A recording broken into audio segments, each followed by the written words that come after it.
This is the small town of Aztec, New Mexico, located about 2.5 hours northwest of Albuquerque, depending upon how fast you drive along the often deserted highway. It's close to the Four Corners area, that geographic landmark where the states of Utah, Arizona, Colorado, and New Mexico intersect one another. Like most places, it has a story to tell. With Aztec, however, that story goes far beyond the norm. You might even say that the Aztec story is truly out of this world.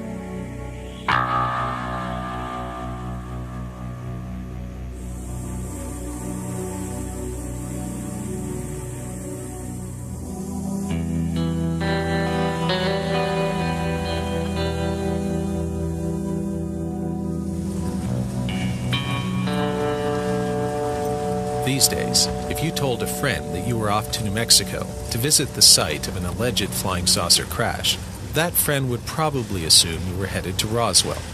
For the past 3 decades or so, this has been a pretty safe assumption, as the Roswell incident has become an integral part of American pop culture. But travel back in time to the late 1940s and early 1950s, and your friend would have assumed that you had a different destination in mind. Because long before Roswell became the most famous UFO incident, there was Aztec, the first of the crashed flying saucer stories. The gist of the Aztec tale is that in 1948, a flying saucer complete with anywhere from 14 to 18 bodies crashed in Aztec, New Mexico, and recovered under cover of high secrecy by the US military. And in various formats and permutations, the tale's been circulated for the last 50 years. Some people consider it to be an outright hoax. Some people are sitting on the fence. Other people consider it to be genuine. Some people consider it maybe it's a genuine incident, but it occurred somewhere else. The timeline of Aztec would be a report from the oil field workers a little after 5 a.m. on March 25th, 1948. Basically, the first report came in as a large brush fire on a mesa off of Hart Canyon Road. As the oil field workers got out there, they discovered a large disc, approximately 100 feet in diameter, sitting on top of a mesa. That had nothing to do with the brush fire, but because of the oil drip tanks out there at that time, people from El Paso Oil Company were notified that they should get out there to investigate the fire and any subsequent danger it could pose. Upon getting out there, they noticed a large disc on the mesa. The military showed up later that day, late lunchtime, early afternoon. The one local law enforcement officer had warned the locals that the military would be there eventually, that they had been notified. Aztec is a fascinating case because it was the original, if you will, crash flying saucer story. And it surfaced first in 1949 in columns written by Frank Scully in the Daily Variety.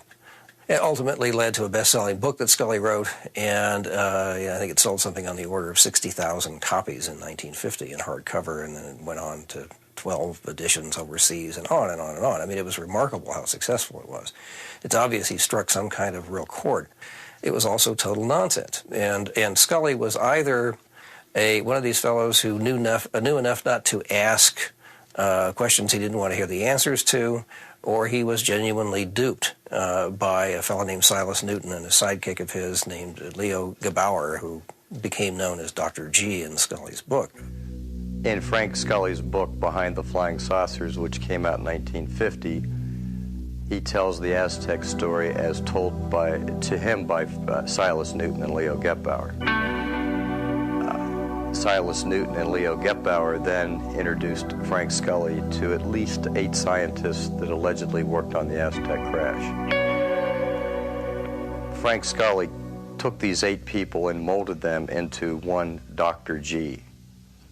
The skeptics like to attack the story if they haven't researched it and say that Dr. G was Leo Gebauer. Leo Gebauer was no more a scientist than anybody. He was an electrical engineer that worked with Silas Newton. More of a glorified electrician more than electrical engineer. Frank Scully in his book plainly states that Dr. G is up to 8 scientists that worked on the recovered UFO at Aztec? Essentially, these two guys were con men who were in the process of trying to peddle a doodle bug, which is an oil and gas industry tag for a device that will find oil and gas, but of course doesn't.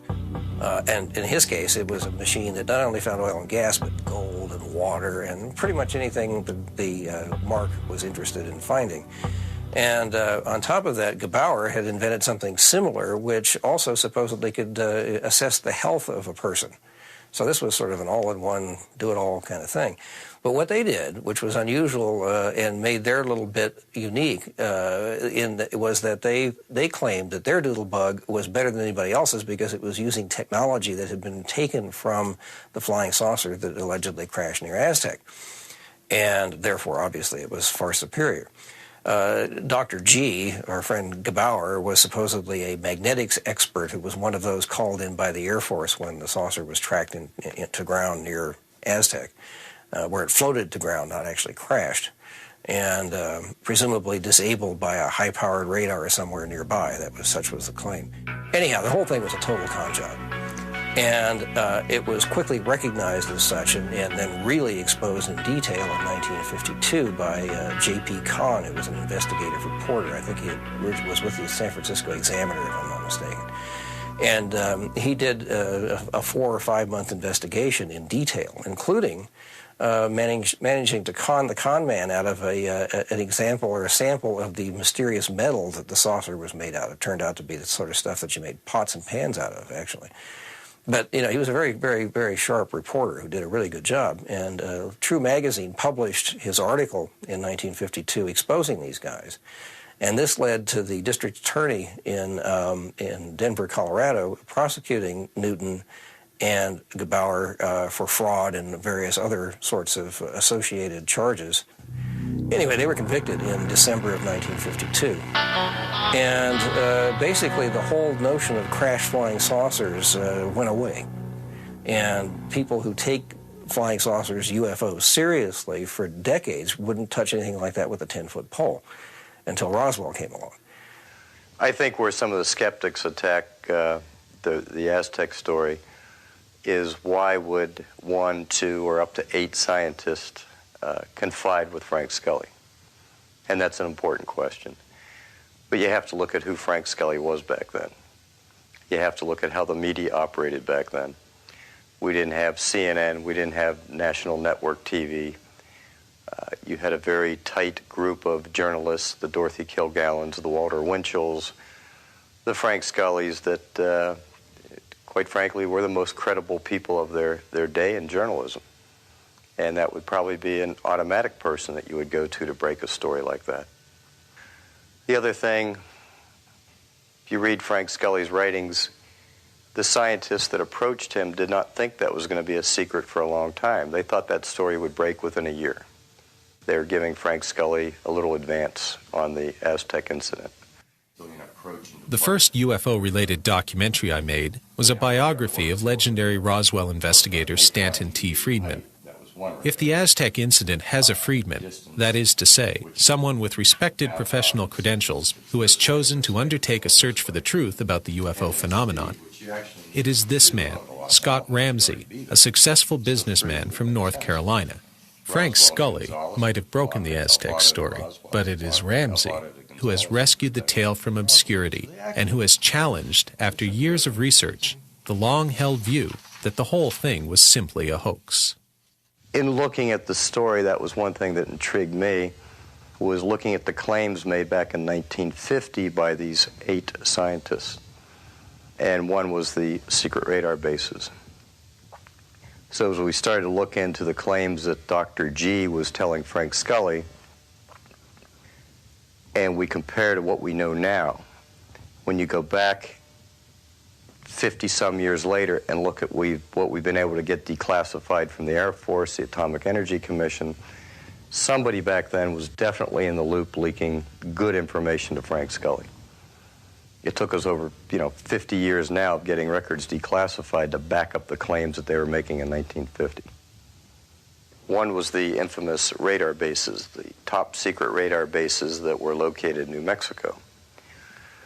We went out searching for them in 1999, using topographic maps on if we were to put a radar base in New Mexico, where would we put it, based on height, direction, location. And out of dumb luck, quite frankly, we found the first one near Alvarado, which is about, I guess air miles, probably 40 or 50 miles north of Los Alamos.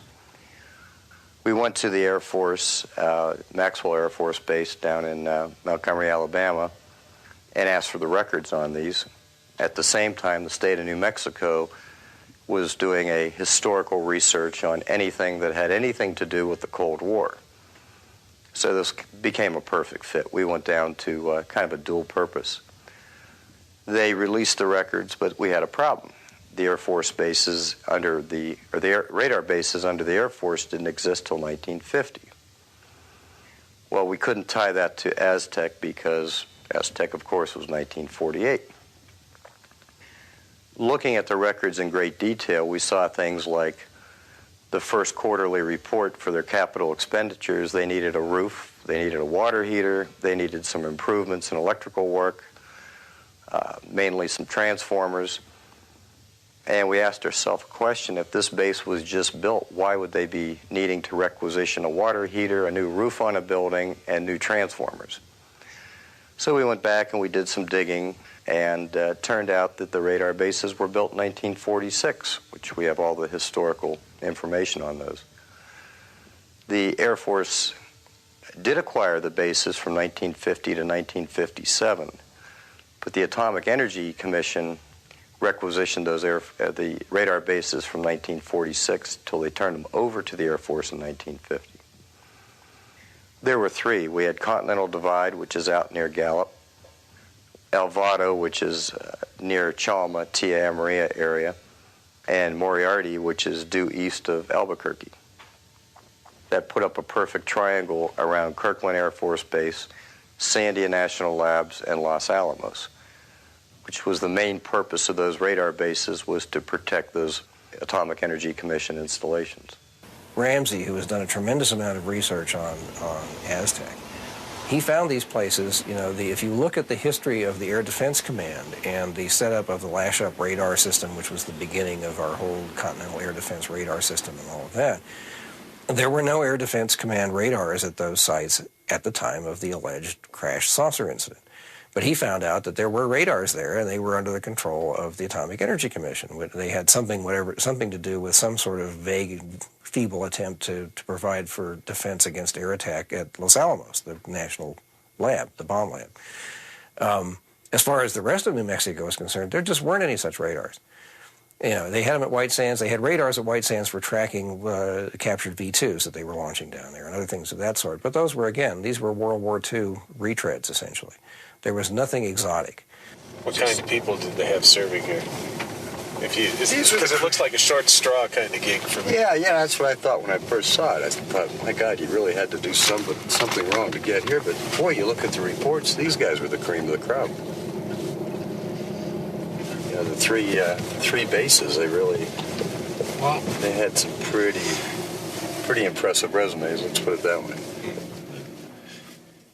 We looked into the type of radar that they were using at these three installations, and especially Alvarado had a very, very powerful radar. It was an experimental radar for the U.S. Navy. It was a high microwave, which all radars are. They all work on some form of signal microwave. This one was extremely powerful, and we even have the manuals telling the operators the do's and don'ts if aircraft were in the area. Keeping in mind that was a restricted airspace back in those days. This is the old power generation building. They had 5 diesel generators in here. They would pump the kerosene, the diesel fuel in here through the pump station, the pump house right there. And this was backup. These radar units took a lot of electricity to run. And these were backups. You can see from the slabs here, there were 5. Then all the switch gear and all the cabling that would drop down and go over to the bunker next door. So that's the bunker over there, is it? That's the main radar. Let's go take a look at that. Sure. So this is a pretty powerful radar we're talking about. Oh, yeah. When the Air Force took it over, it became the Tia Amaria. And then later on in life, El Vado. Huh. You care to go in there? Sure, let's take a look. You're not afraid of bats, are you? Well, I don't want to get bitten by one. Yep, this is it right here.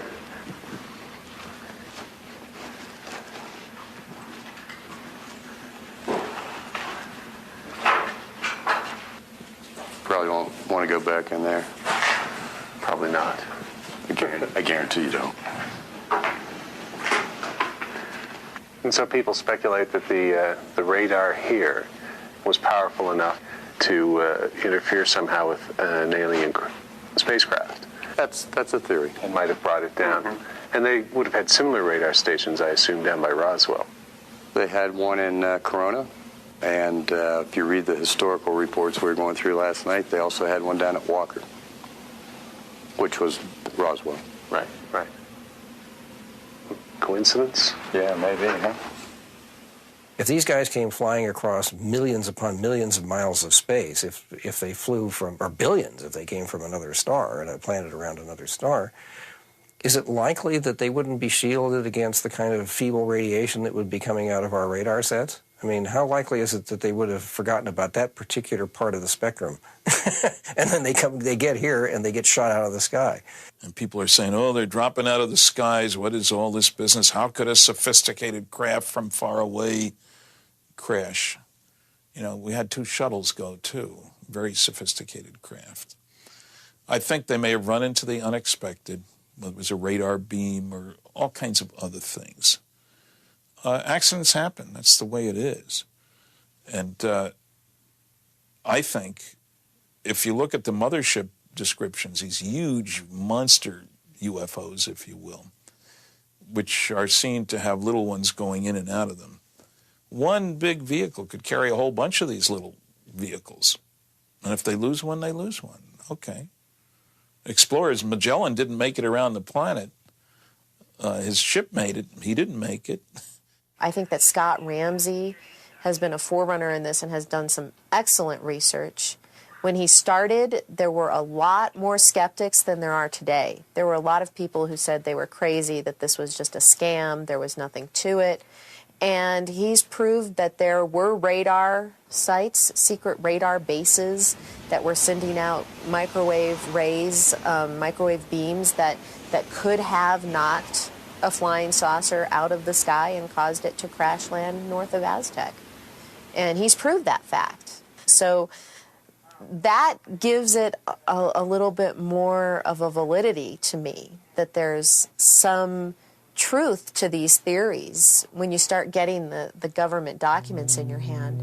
Another intriguing fact is that the FBI file on Leo Jabauer, which has been declassified, the entire file runs for 400 pages, of which only 200 have been declassified.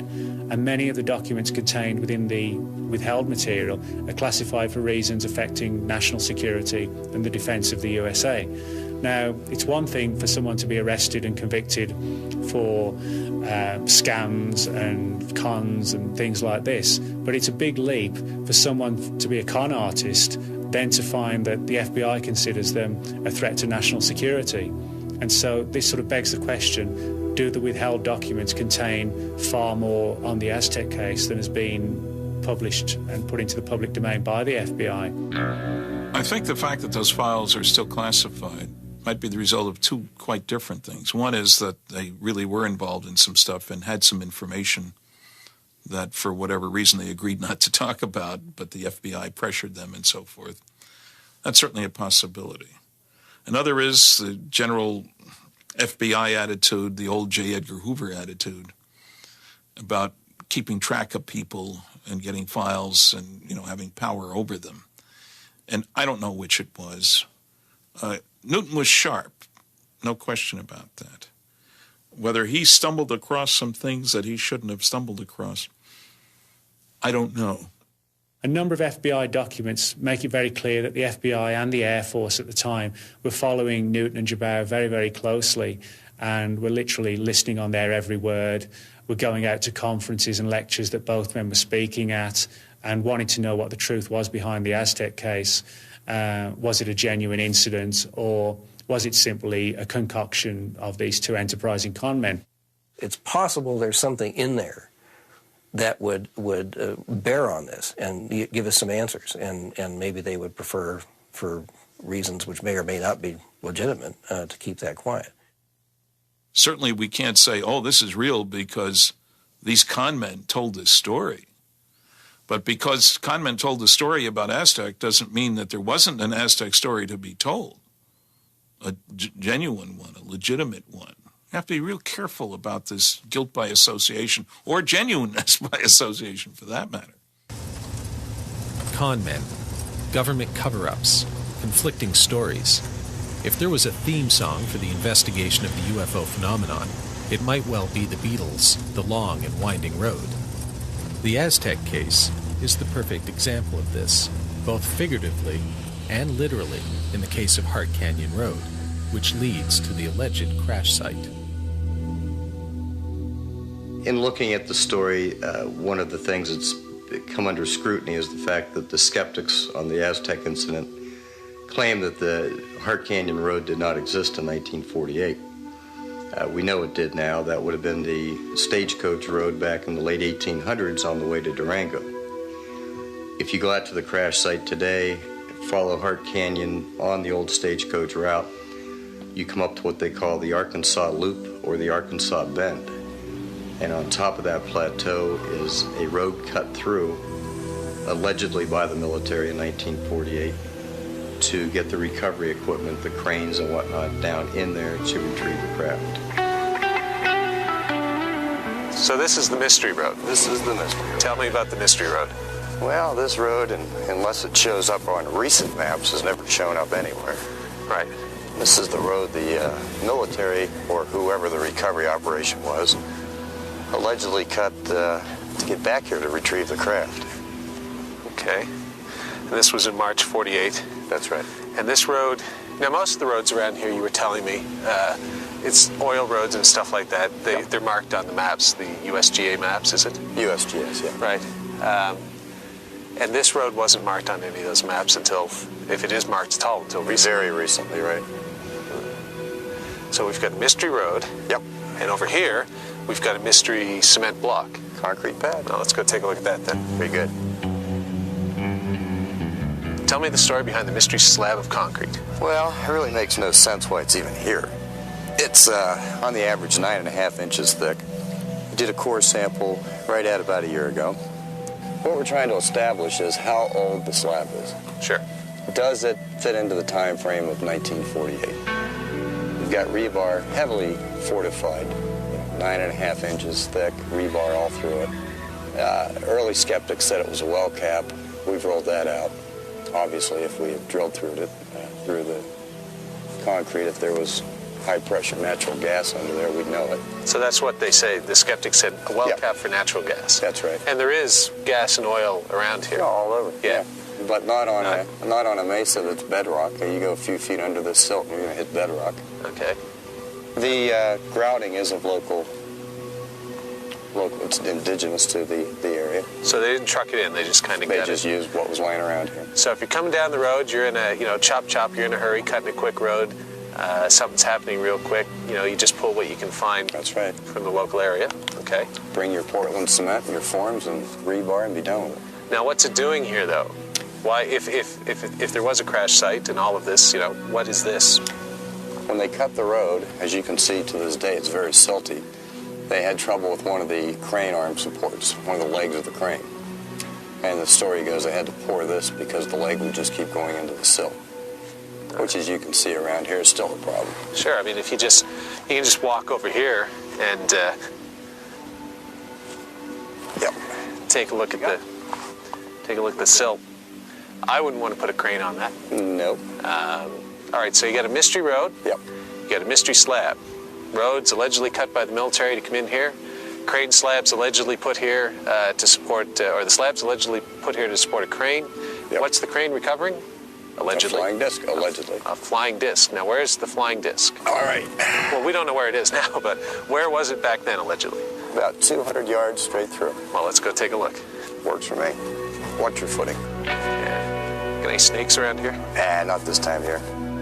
The recovery group that was sent out to Aztec was a hybrid recovery that had been formed after the Roswell incident because the Roswell incident had been so badly botched with a news release.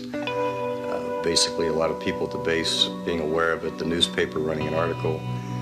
And after the Roswell incident, this newly recovery group was formed. This would have been a very, very elite group, so they would never have another Roswell incident where they had some young guys at a base, even though the 509th was a top-notch base with top-notch people. It was 8 months later, and Roswell kind of got botched, the news release, the press release. And the old-timer I talked to that was in air intelligence said that we were dealing with a much more mature crowd back then, late 30s, early 40s, so they would never have the... They'd never have another Roswell. Yeah, Press releases going out, young PR officers and that sort of thing. Right. This was one of the best recoveries they had done to date. I think Aztec is certainly part of the cover-up. I think after Roswell, they got much better at covering things up, making sure that they monitored flights of vehicles so that they would get there first, remembering that New Mexico is not highly populated. I mean, even today it's less than maybe 2 million people in the 5th largest state, mind you. I think that the government made it a strong policy. They set up MJ-12, and they put the clamps on. And part of the keeping secrets is to lie and misrepresent and misdirect. That's standard practice. You know, again, New Mexico, when the first atom bomb was exploded, July 16th, 1945, it was seen from 100 miles away. It was a pretty big bang. There were articles in the newspaper. Ammunition dump blows up. Nobody injured, fortunately. I've got some of those articles. They got good at covering things up.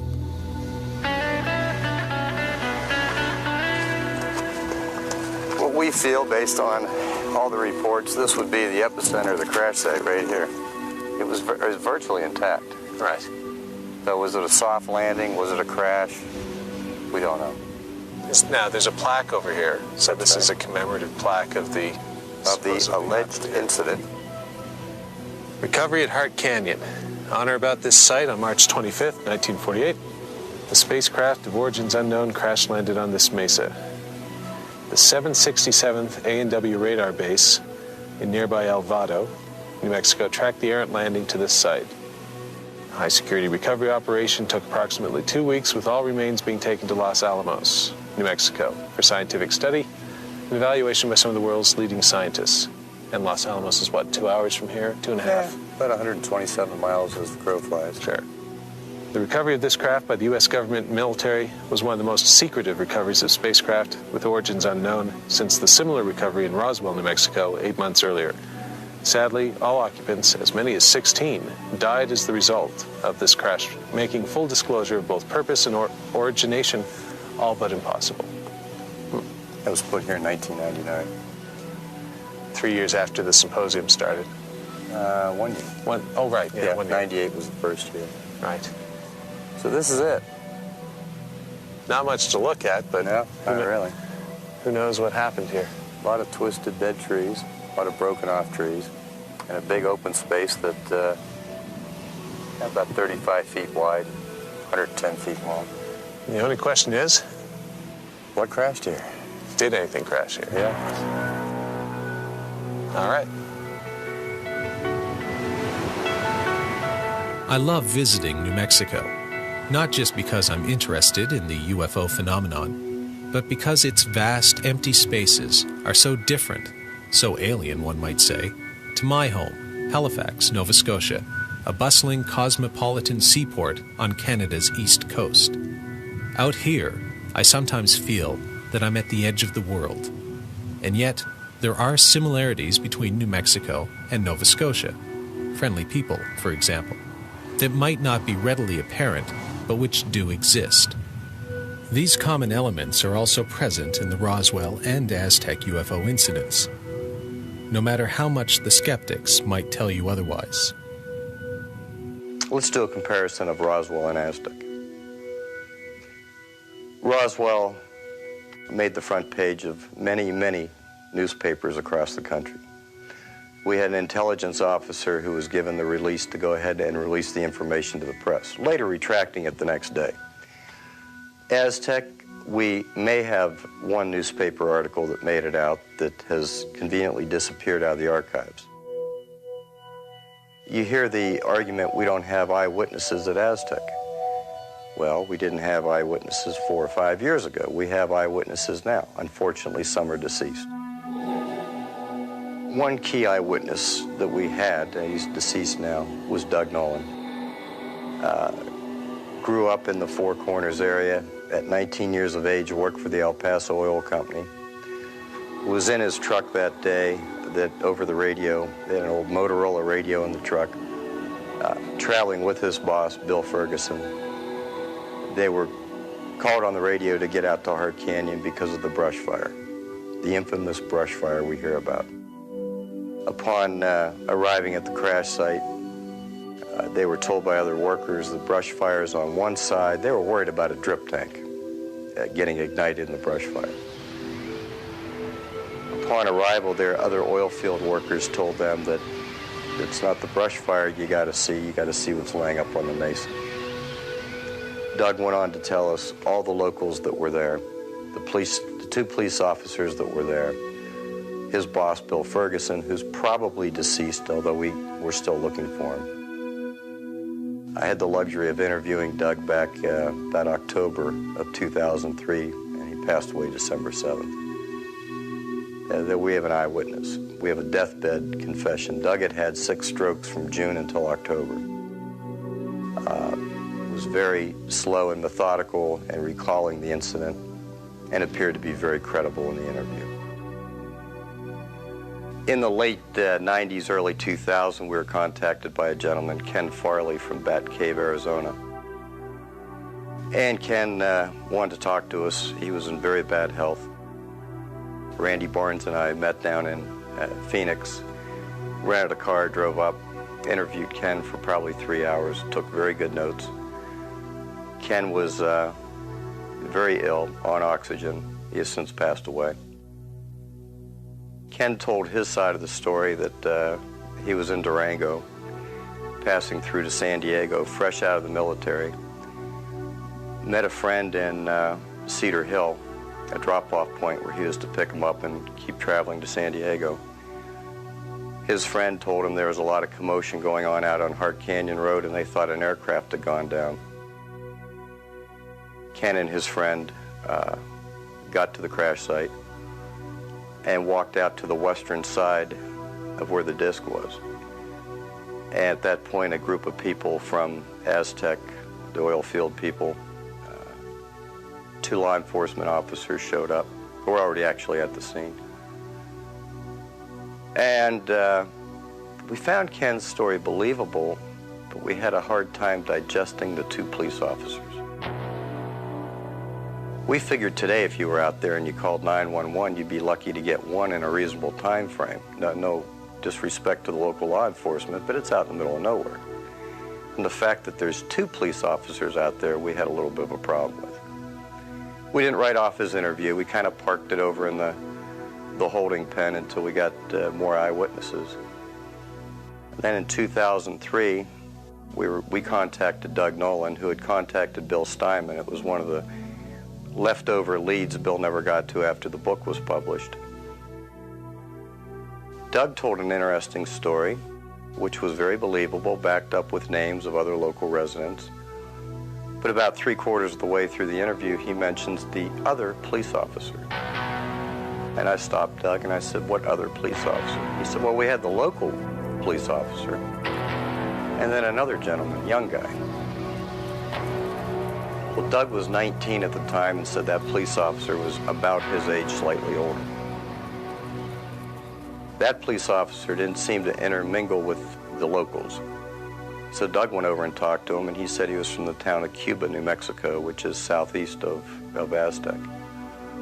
That police officer claimed he had followed the craft that night up what is now 550, the old Highway 44. We dug into the details as best. Doug, again, was dying. He had had 6 strokes since past June. Doug also said he was going through who was at the crash site that day. Could remember all but 2 people because he didn't know who they were. And I asked him who, and he said 2 young guys, maybe 3 that stood at the western side of the crash site. At that point, that tied in Ken Farley's story, also backing up his claim about the 2 police officers. So we had stories that were now starting to connect with witnesses. In the winter of 2002, I was contacted by Glenn Pace. Glenn Pace was born and raised in the Farmington area.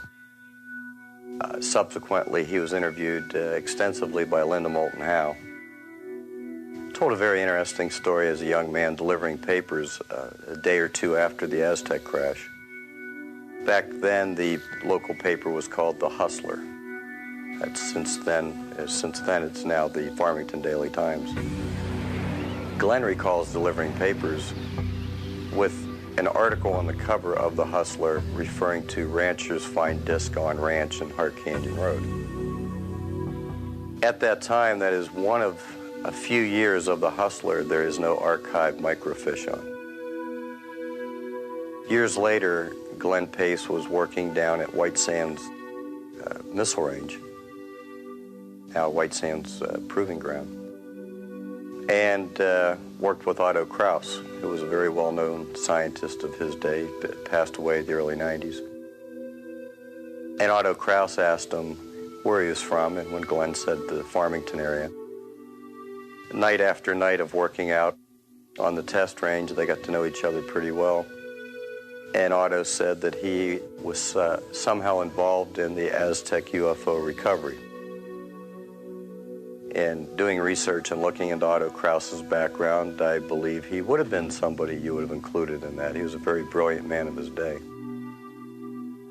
Otto made reference to Glenn that the Aztec recovery was one of the best ones the military had done. Again, using words close to, we didn't botch it like we did in Roswell. March 27th of 1999, I was contacted indirectly by Fred Reed. He had contacted the Daily Times and the Aztec Public Library and sent a very nice letter. He had attended the 97 symposium. And I subsequently sat down on the phone and talked to Fred for quite a long time. In 1948, he worked for the OSS, predecessor to the CIA. And Fred and his crew was dispatched to the Aztec crash site. After the crash was removed, matter of fact, there was no discussion of a UFO or a flying disc. They were told to go out and do a final cleanup of the site and to absolutely map and survey with great precision the entire area. Yeah, when talking to Fred, I asked Fred, well, what were your thoughts? What did you think when you and your crew got here? And he said, actually, we thought a plane had crashed, which would make sense with all the air traffic over the state of New Mexico, military at that time. He described the mesa back then, having just been there a couple days before, looking back to 1948, that there had been large equipment out there, which they were told to not really re-landscape, but kind of retexture, get rid of all the heavy equipment tracks. Clean up anything left behind, K-ration cans, whatnot, which, by the way, later we did find some 18 inches down in the soil.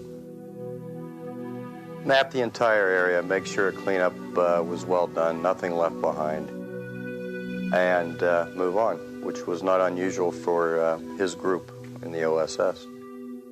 Years later, Fred was talking to some senior officers on what happened out at Aztec, and it was eluded that it was a rather large flying disc. They never came out and said that. It was a gentleman he befriended that was senior to him. But interesting, that's they were actually sent out to do a cleanup. And some of the interesting things that Fred enlightened us with, we've always had a question of the cut-in road, the mystery road, and the concrete slab. And Fred said in 1948 it was quite evident that that was a fresh cut road. And the concrete slab, which again was used to aid a crane leg, support leg, to get some object off the mesa. Fred and I made a date to sit down and have lunch and go over his service records and kind of go into the story a little bit more. And unfortunately, he died of a massive heart attack about a month later. He died in March of that year. April of that year. A lot of skeptical people will come up to me and others and say things like, well, you know, do you really think that the government or any government could hide something as monumental as aliens for 50 years? You know, you give them too much credit. They're not that good. Our governments are not that smart. They can't keep a secret. You hear this all the time. I think that's utter nonsense. I think to ask this question betrays a real lack of understanding about how secrecy operates. For instance, to answer the question, can such a secret be kept? The true answer is yes and no. It's really both. It is yes, first of all, in the sense that secrecy protocols within the military in particular are extreme. Penalties are extreme. You sign away your constitutional rights in many cases when you are exposed to very, very sensitive classified information. And in many cases, this is binding for life. So it's not that easy to go talking about what you've experienced. But the answer, in a sense, is no, in the sense that leaks do occur. Leaks have always occurred regarding UFOs, right from the late 40s right on through to the present day. Stuff gets out. That is true. However, the real issue is if you're trying to manage this problem and you're trying to control the UFO problem, the real problem becomes not to slam that lid down 100% because that is impossible. The real issue, it seems to me, is to neutralize or make useless information that does come out. How do you do that? One of the good witnesses that we've located who wishes to remain anonymous is a gentleman that I divulged to you. And he was not at the crash site, but worked behind the scenes out of the Roswell Army Airfield. Basically, his job was to review personnel records of the up to 200 people that worked on the recovery, and to make sure that their personnel files would not reflect that they were at the crash site. In other words, making sure that if years down the road somebody made that claim, that they could show through their personnel files that they were nowhere near the area. Like the Jesse Marcel case of Roswell, this individual didn't find us, we found him. Apparently, a lot of the UFO reports that were not going to Blue Book, that were going to this Air Force intel, were going to him. And as luck would have it, when we found him, he was still alive and was up until a few months back. The skeptics maintain that this is all hooey, that you could never keep a flying saucer crash secret, that someone, whether on the recovery team or a civilian witness, would talk about something as big as Roswell or Aztec. But would they? And if they tried, who would really be listening? One of the most intriguing ones I investigated occurred in early 1964 and involved the recovery of a small triangular-shaped object from a Midlands forest. And in this particular case, I tracked down various witnesses who recalled seeing military cordons and police cordons turning people away from the area. One witness who stood out more than any other literally stumbled upon the recovery scene of this object, which was being loaded aboard a military transport vehicle. And he was treated quite roughly by the military, had his camera and film confiscated, and was warned not to talk about this incident. This was February 1964, and he spoke to me in September 1996. And when myself and a colleague went to interview him, he'd had this, just before we arrived, he'd had this rather bizarre and kind of threatening telephone call from the Ministry of Defence ordering him, as a civilian, not to talk to us about this particular case. And it did put him off speaking. He was quite frightened by it all. And, of course, we hear accounts like this very often within the UFO subject, and you need to investigate each one on its own merit. What we did, through various checks and things like this, we were able to determine that he had indeed received a telephone call from the Ministry of Defence, one specific branch called the Ministry of Defence Guard Service. Now, this man is now in his 70s, and he's just a retired washing machine repairer, living on his own in a small apartment, and he gets a phone call from the Ministry of Defence Police at 9 o'clock in the morning, warning him not to talk about an incident that he was involved in 40 years previously. Unfortunately, we were able to verify the incoming details of this telephone call to confirm that he did receive it. And so this kind of begs the question, what kind of incident could be of paramount importance to the British Ministry of Defence that 40 years after it occurred, someone is still keeping watch on the people who are involved in the case, to the extent that they're being told not to talk to civilian UFO researchers. And the fact that we arranged the interview by telephone, then that sort of brings up all sort of other scenarios about telephone monitoring operations to keep this story under wraps.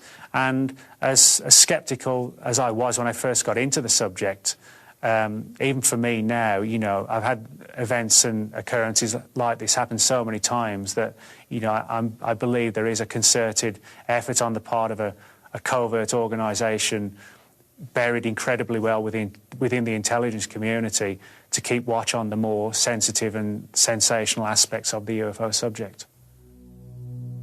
I think there really was a crash there. I think that Scott has gathered a lot of witnesses. I think we've got more to find. And of course, we're racing the undertaker and losing the race most of the time. Several important witnesses have died within the past year. I personally think that New Mexico would have been a prime target for any alien visitors. I mean, I make one assumption about all civilizations out there, as well as here for that matter, that they're concerned about their own survival and security. That seems to be a natural part of the development of any advanced civilization. Okay, that being the case, you have to keep tabs on the primitives in the neighborhood. But only close tabs, frequent visitations, detailed investigations, when they show signs of being able to bother you. At the end of World War II, there were 3 signs that soon these idiot earthlings, this primitive society whose major activity is tribal warfare, we don't look far to see that it's still that way, you don't need to look far for that, would be moving out, soon meaning 100 years, which on a cosmic timescale is nothing. The 3 signs were clearly nuclear weapons. You measure the radiation in the atmosphere, it's easy to find. V-2 rockets, which obviously weren't being used to carry mail back and forth between Germany and England, and powerful electronics, radar systems in particular, which suddenly appeared on this planet. It used to be AM radio, which sticks around the planet, and now suddenly you've got radar beams that go outside. We're obviously moving along with development of electronic systems. I don't think it's any coincidence at all that the only place on the planet where you could check out all 3 of these technologies in 1947 and 48 was southeastern New Mexico. That's where the first atom bomb was tested, Trinity Site on Alamogordo Army Airfield, White Sands Proving Ground, if you want to call it that.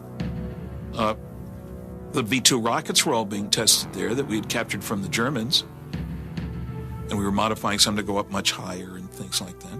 And that's where we had our best radar to track the rockets, which sometimes went south instead of north, even though they were supposed to go north. I would be flabbergasted if aliens weren't checking out the place.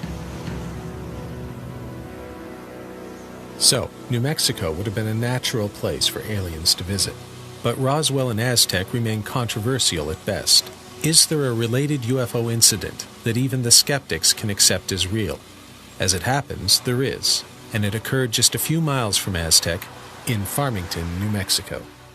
The Farmington Armada case is a classic in ufology.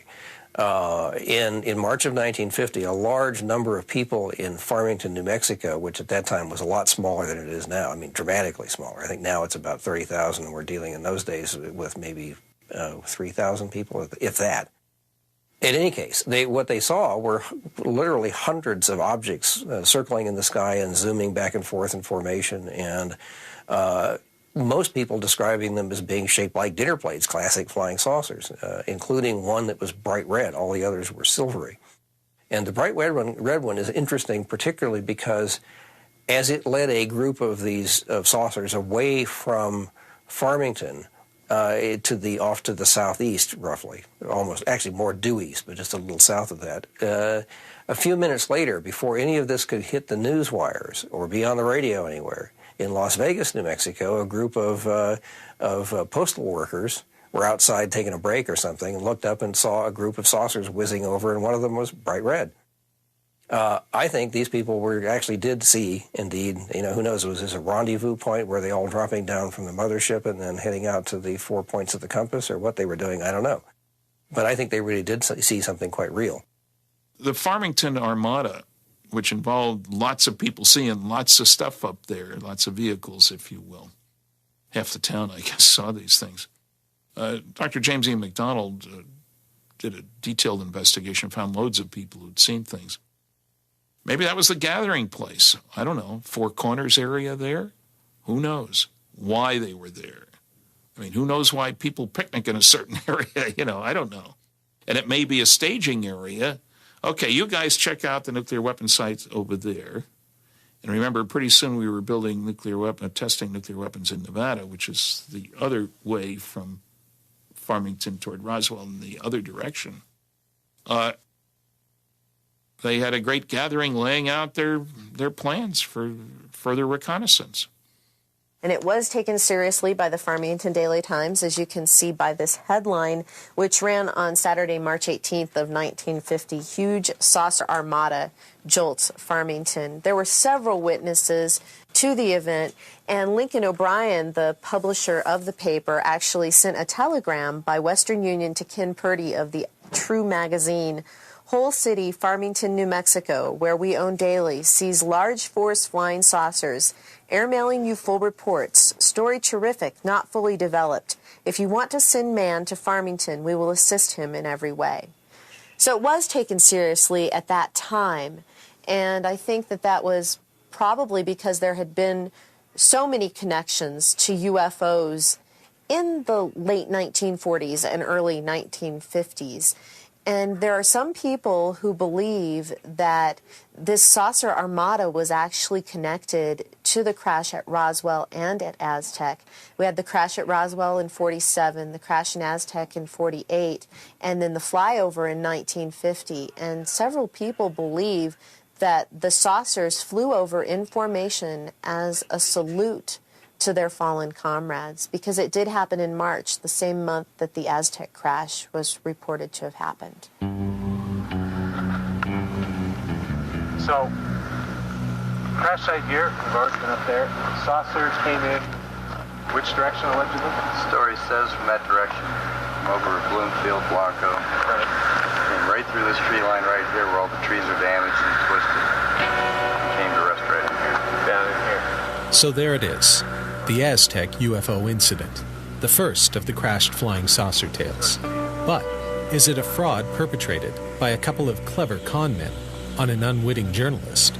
Or is it part of the greatest of all government conspiracies? The truth, as so often seems to be the case in the UFO field, remains a mystery. It is up to you to judge the evidence. I'll give the final word, however, to Scott Ramsey, the man most responsible for bringing that evidence to light once again. In concluding with the Aztec incident, you have to look at, I think we certainly have, look at the original story, look at what the skeptics have to say, take the original information that Skelly published in 1950, which we've done, and then digest it from there. And I think we've proved beyond a shadow of a doubt that somebody with incredibly good insider information was telling Frank Skelly a story. We've got a lot more research to do on the Aztec incident, there's no doubt. If our research shows that Aztec was a tall story that got out of control, we'll be the first ones to come forward and say that. But until then, it's an open case, it's an open mystery, and we're going to keep going on it.